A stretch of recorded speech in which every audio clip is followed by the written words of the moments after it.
حشرا ولا فقرا ولا محسنا ولا ظالما وإنما خرجت لطلب الإصلاح في أمة جدي أريد أن آمر بالمعروف وأنهى عن المنكر وأسير مسيرة جدي وأبي صلوات محمد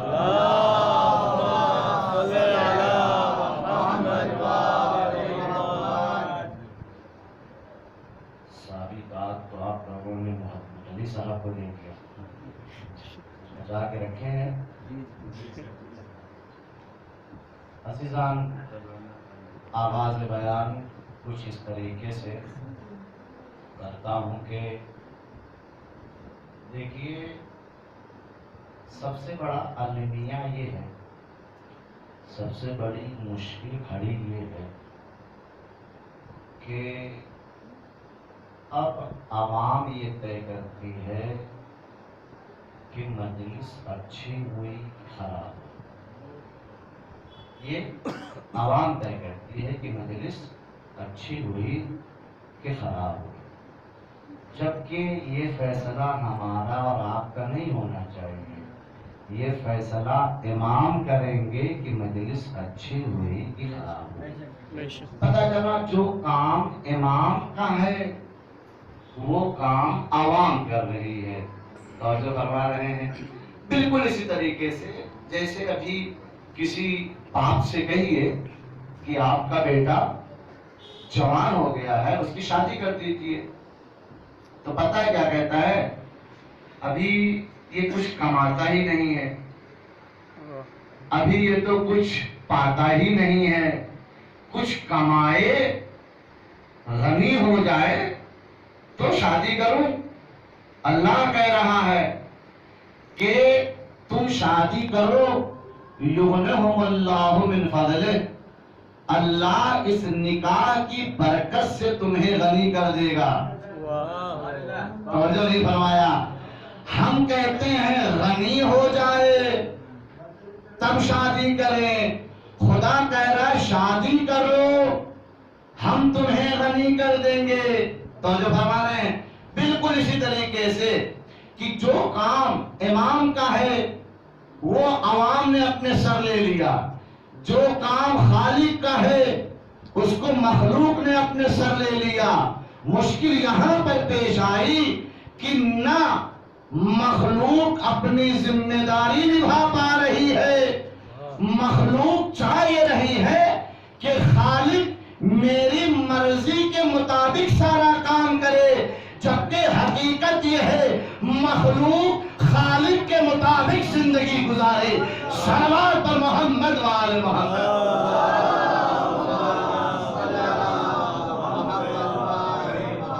خالق کے مطابق مخلوق زندگی گزارے۔ توجہ فرما رہے ہیں؟ بات کو میں سلسلے سے ملاتے ہوئے تھوڑا بیدار رہیے گا، کیونکہ تھوڑا سا اگر آپ لوگ حوصلہ افزائی کرتے ہیں تو خود ذاکر خطیب کے اندر بھی ایک حوصلہ پیدا ہوتا ہے، جذبہ پیدا ہوتا ہے۔ لیکن بات اگر قاعدے کی ہو تب گفتگو کا آغاز کرتا ہوں۔ جناب ابراہیم جب شام میں امتحان مال کا اور جان کا دے چکے، حکم یہ ہوا کہ اب آپ فلسطین جائیے۔ ایک صلوات بھیجے محمد۔ آپ کو وہیں لے کر کے آؤں گا جو میں اس سے پہلے نہیں، اس پہلے سے پہلی والی مجلس میں جہاں لا کر کے میں نے آپ لوگوں کو چھوڑا تھا وہیں لے کر کے آؤں گا۔ جناب ابراہیم کو حکم یہ ہوا کہ آپ کدھر جائیے؟ فلسطین کی طرف۔ بہت توجہ کا طالب ہوں۔ جناب ابراہیم شام سے نکل کر کے فلسطین آ رہے ہیں۔ جناب ابراہیم کے ساتھ ان کی اہلیہ ہے، بیوی ہے، اور جناب ابراہیم ہے، بعض علماء کہتے ہیں کہ جناب لوط بھی تھے۔ جب یہ چھوٹا سا کاروان لے کر کے بارڈر پر پہنچے ہیں، کہاں پہنچے؟ بارڈر پر پہنچے ہیں، تو تو وہاں کے لوگوں نے کہا کہ آپ کو ٹیکس دینا پڑے گا. کیا دینا پڑے گا؟ ٹیکس دینا پڑے گا. اس کا اتنا ٹیکس، اس کا اتنا ٹیکس، اس کا اتنا ٹیکس. ایک صندوق تھی، کہا اس صندوق کو کھولیے. اس صندوق میں کیا ہے؟ کہا اس صندوق میں ہیرے اور جواہرات ہیں. کہا ہیرے اگر جواہرات ہیں تو صندوق کھولیے، ہم اسے دیکھنا چاہتے ہیں. کہا نہیں، تمہیں جتنا ٹیکس لینا ہے لے لو، یہ صندوق نہیں کھلے گا. توجہ فرمائیے گا، یہ صندوق نہیں کھلے گا. کہا نہیں صندوق تو کھولنا پڑے گا. کہا نہیں صندوق نہیں کھلے گا. کہا اچھا، اگر صندوق نہیں کھلے گا تو پھر یہ صندوق حاکم مصر کے پاس جائے گا. یہ صندوق حاکم مصر کے پاس جائے گا. یہ صندوق حاکم مصر کے پاس گیا. توجہ فرمائیے گا، حاکم مصر کے پاس گیا. کیا ہے؟ کہا ہیرے جواہرات. کہا کھولو. کہا نہیں کھلے گا. کہا ٹیکس دینا ہے. کہا جتنا چاہے اتنا ٹیکس لے لو، مگر یہ صندوق نہیں کھلے گا. توجہ فرما رہے ہیں. ایک مرتبہ ادھر سے اصرار، صندوق کھولیے، ادھر سے انکار، صندوق نہیں کھلے گا.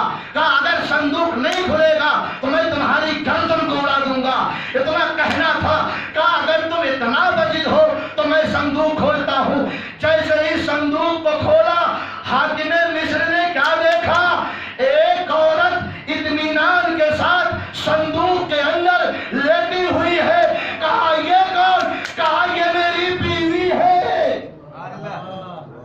کہا یہ میری بیوی ہے.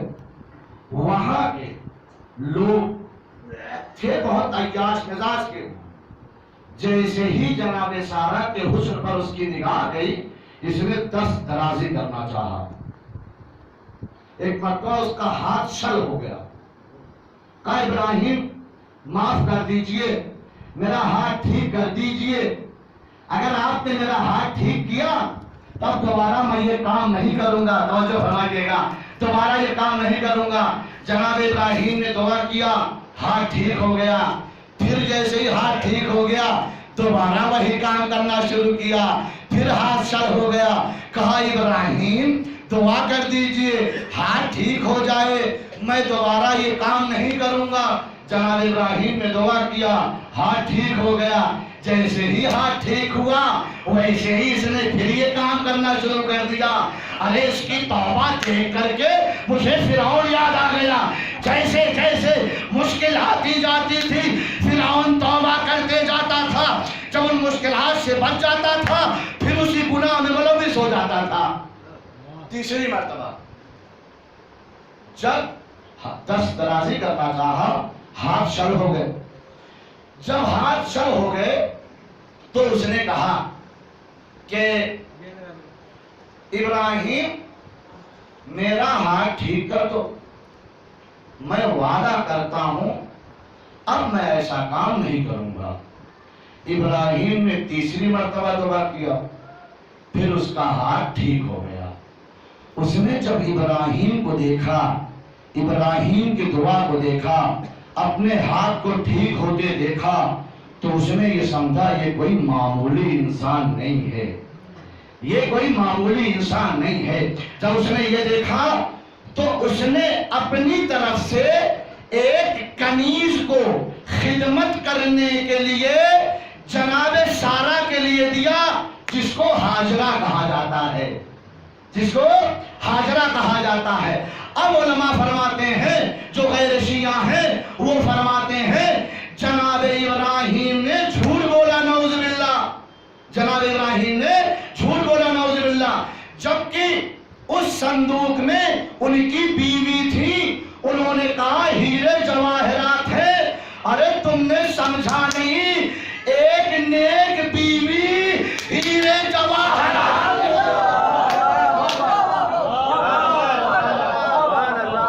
ایک نیک بیوی ہیرے جواہرات سے بھی بڑھ کر کے ہوتی ہے. توجہ فرما رہے ہیں. دو نقطہ سنیے. علماء فرماتے ہیں جو غیر شیعہ ہیں کہتے ہیں جناب ابراہیم نے جھوٹ بولا. کل میں نے ایک مقام عرض کیا. آج ایک مقام عرض کرتا ہوں اور قرآن دیکھتے ہیں. قرآن نے کہا وَاذْكُرْ فِي الْكِتَابِ إِبْرَاهِيمَ إِنَّهُ كَانَ صِدِّيقًا نَبِيًّا. قرآن نے جا کر کے ابراہیم کا تذکرہ کرو. ابراہیم صدیق نبی تھے. توجہ کا طالب ہوں, ابراہیم صدیق نبی تھے. مجھے اتنا بتاؤ جناب ابراہیم کو صدیق اللہ نے بنایا تھا یا امت نے بنایا تھا؟ ارے بھائی ہر انسان یہ کہے گا جناب ابراہیم کو صدیق اللہ نے بنایا تھا. ارے امت مسلمہ, جسے امت صدیق بنائے اسے مان لے, جس کو خدا صدیق بنائے اسے جھوٹا کہتی ہے. صلوات محمد وآل محمد.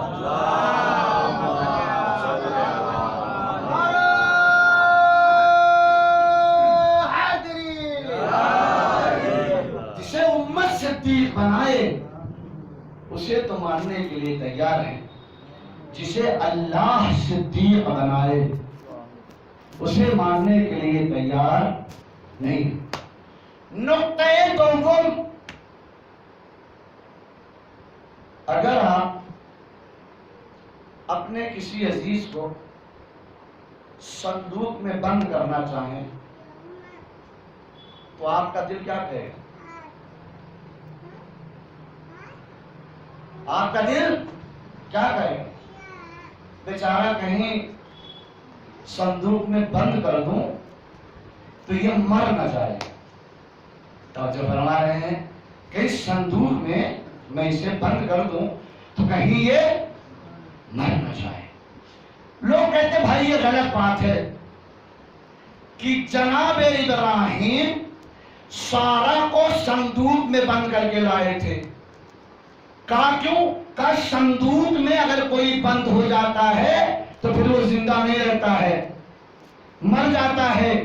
میں نے کہا بات تو تمہاری صحیح, اگر میں قرآن سے دلیل دوں تو مانو گے؟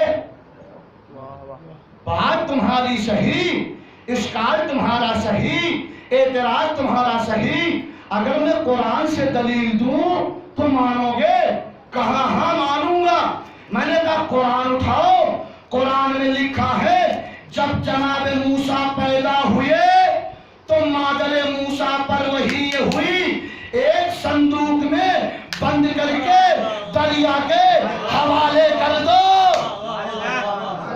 ایک صندوق میں بند کر کے دریا کے حوالے کر دو. ارے جو اللہ صندوق میں موسیٰ کو زندہ کر سکتا ہے وہ اللہ سارا کو صندوق میں زندہ رکھ سکتا ہے. جو اللہ جناب یونس کو مچھلی کے پیٹ میں زندہ رکھ سکتا ہے وہ اللہ جناب سارا کو صندوق میں زندہ رکھ سکتا ہے. ارے جو اللہ سارا کو زندہ رکھے, جو اللہ جناب موسیٰ کو زندہ رکھے, جو اللہ جناب یوسف کو زندہ رکھے, وہ اللہ پردے غیب میں ایک امام